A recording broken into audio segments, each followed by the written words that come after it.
Isang babae ang huminto sa isang lalaki at mahinahong nagsabi, "Pwede mo ba akong tulungan kahit kaunti lang?" Nagulat ang lalaki at tinanong, "Anong tulong ang kailangan mo?" Sa nanginginig na tinig, sagot ng babae, "Kailangan ko lang po ng kaunting pera para makauwi kami ng anak ko." Nabigla ang estranghero at medyo matigas na nagsabi, "Wala ka pa namang edad para manghingi, bakit ganito?" Mabilis na sagot ng babae, "Hindi po ako nagsisinungaling. May sakit ang anak ko at kailangan naming makauwi. Wala na akong pamasahe. Kung gusto mo, pwede kong iwan ang cellphone ko bilang garantiya." Umiling ang lalaki at nagtanong, "Ano bang nangyari sa anak mo?" Ipinakita ng babae ang batang nakasandal sa kanya at mahinang nagsabi, "Matagal na siyang may sakit.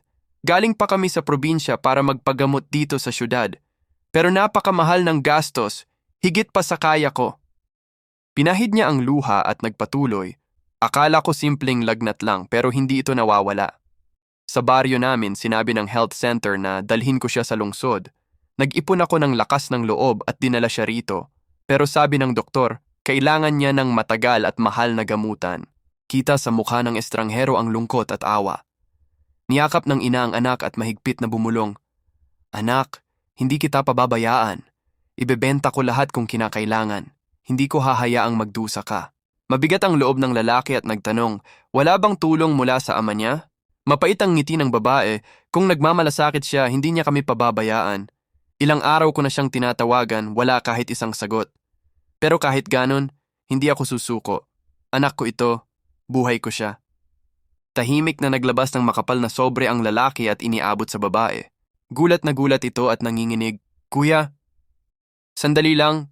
Maliit lang po ang hiningi ko. Sobra-sobra ito. Bakit mo ginagawa ito?" Ngumiti ang lalaki, "Kaya ko ito. Para sa akin, simpleng halaga lang ito. Pero para sa inyo, ito ay pag-asa. Tanggapin mo ito bilang regalo para sa ngiti ng anak mo." Tumuloy ang luha ng ina. Nakayukod siyang nagpasalamat, "Kuya, hindi ko po ito makakalimutan. Kapag gumaling ang anak ko, hahanapin ko kayo." Iniabot ng lalaki ang kanyang card at mahinahong sinabi, "Hindi ko ito ibinigay para suklian. Ibinigay ko ito bilang paggalang sa pagmamahal ng isang ina.